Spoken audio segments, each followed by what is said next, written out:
We're going to do the first look with the Jeffree Star Cosmetics Night Owl palette. I haven't bought a palette from Jeffree Star Cosmetics in a long while because I'm still using the OG ones, but I'm not used to this type of packaging. I mean, this is super duper cute. I'm in love with the owl, but it is very, very thin. I'm so used to the big trunks, but what I do like about this right here, it still has an awesome detail when you open it, and it's magnetic closure, so I give it that. And taking a look at the packaging a little bit more closely, you could definitely tell it's just cardboard like glued on together. It is pressed very well, so I do give it that. But back here, as you can see, this is considered like the hinges of the palette, and it's just connected by like plastic paper. So over time, I feel like that might, give out, and it's just not the same type of quality as the trunks. But the main reason I got this palette is, of course, the color story. And I do like the mirror inside too.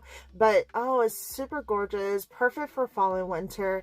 And this shade right here, I can't wait to put it all over my lids. So, I'm going to do a look and I'll be right back. And here is the final look. Overall, I do love how this eyeshadow look turned out, but with this combo, I do lean towards like the browns and the greens, but it reminds me of the Blood Money palette. So we do have a green wing, which I have to say the mattes, they did work pretty well as far as like the blendability and things like that, but surprisingly right here in the crease, that is technically only one color. It came from one shade, which was, let's see, Insomnia right here.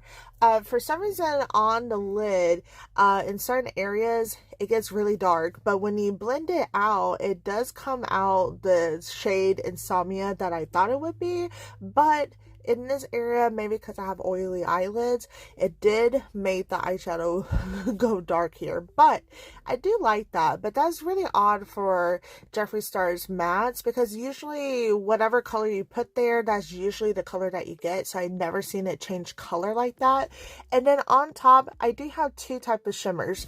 I did try out the shimmer that I was dying to use, which is Twilight Moss, but when I put it on, and you'll see it in another video, it wasn't as wet and blinding as I thought it would be. So I went ahead and put on top this Caffeine Diamonds, which is this one right here, and I have to say I love how this turned out.